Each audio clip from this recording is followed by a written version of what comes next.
But there is no controversy when it comes to Susan Boyle and her golden voice. Our big surprise for her in just a couple of minutes. But first, her story from NBC's Donna Friesen. Susan.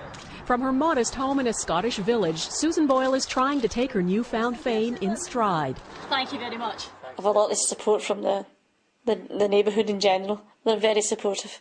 Cards and letters are flooding in, her neighbours astonished and proud. The world has discovered her magic. I had a wee tear in my eye and my whole hair stood up in my skin.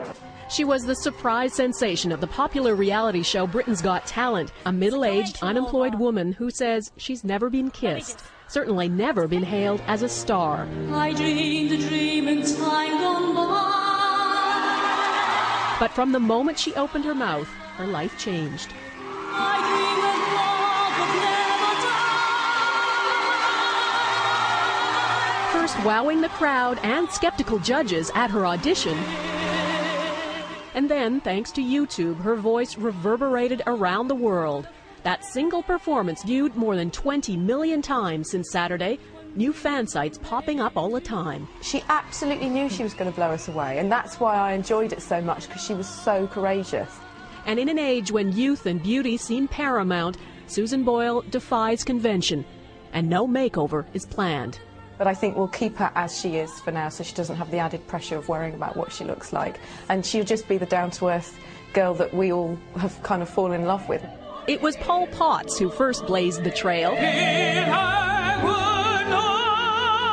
Former cell phone salesman astonished the world with his voice. He won Britain's Got Talent 3 years ago. Now he's a millionaire, proving that talent can trump appearance, and that for some, life really can change in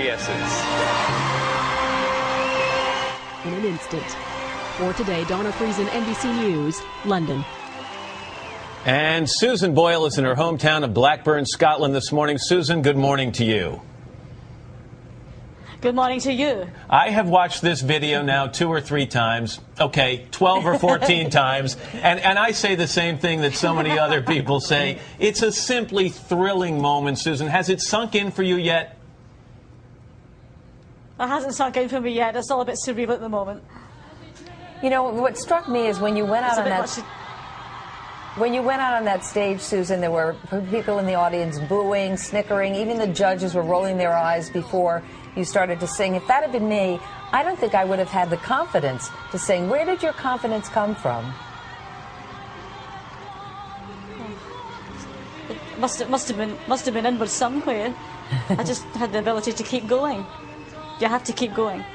Susan, can you describe the moment when you finished the very first part of your song and the crowd began to roar its approval and the faces of the judges began to beam? Can you describe what you were feeling at that moment? It was really amazing. I was taken aback. But again, you keep going. You keep going and finish the song. How have the last few days been for you, Susan? I mean, you've got an awful lot of attention focused on you right now. Can you just talk about the impact it's had on your life?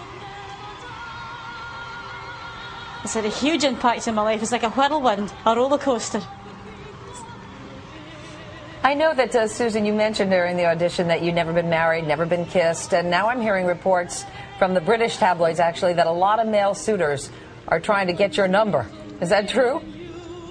No comment. No comment. She likes her privacy, I can tell you that. Hey, Susan, this happened on the audition stage for Britain's Got Talent. So then you have to go to the real competition. What's your confidence level moving into that? Could you repeat the question, please? I'm just saying, are you confident now as the competition moves into the real aspect of it as opposed to the audition side of things? Well, I'm getting ready for the serious stuff now. I'm getting a bit more focused now. The nerves are still there, but that's a good thing. That's a good thing. It'll keep me going. Well, we have a little bit of a surprise for you, Susan. You may remember Paul Potts, the first year of Britain's Got Talent. During the auditions, he wowed everybody. He came out there, the cell phone salesman. No one expected what would come out of his mouth, and he is joining us at this moment. Paul, good morning to you as well. Good morning, Meredith. How are you? I am great. Paul, first of all, What did you think of Susan's performance? I think it was an incredible performance.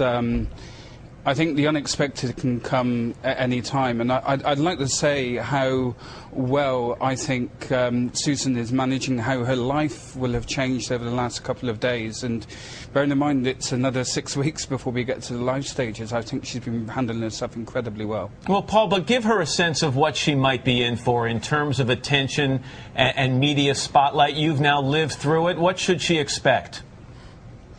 I think she may well find herself going to places she's never been to. Mm-hmm. I'm here in Australia and finding myself in places I'd never have dreamed of going. But I think that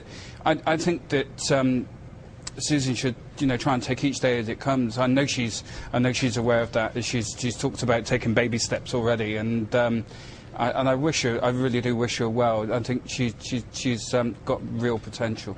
You think she's going to go the full distance, Paul? Putting you out on a limb.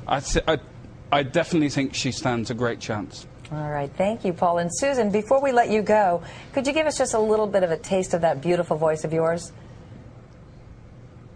Okay. I dreamed a dream in time gone by, when hope was high and life worth living. I dreamed that love would never die. I prayed that God would be forgiving. Then I was young and unafraid, and dreams were made and used and wasted. There was no ransom to be paid, no song unsung, no wine untasted. All right, Susan, we're going to let you save some for the real competition. You got our vote, though. We thank you Boy. so much. We're so thrilled for you, and thank you for spending some time with us this morning. And Paul, thanks to you in Australia as well. Good luck to you as well. Thank you, Matt. Thank you, Meredith. Thank you. Thank you. And by the way, Paul will be back on Today in a few weeks to perform a song from his new album, Passione. Is that how you pronounce it? I believe it is. Which comes out on May 5th. He sang Nessa Dorma. That was the song. Yeah. Puccini's Nessa Dorma was so beautiful.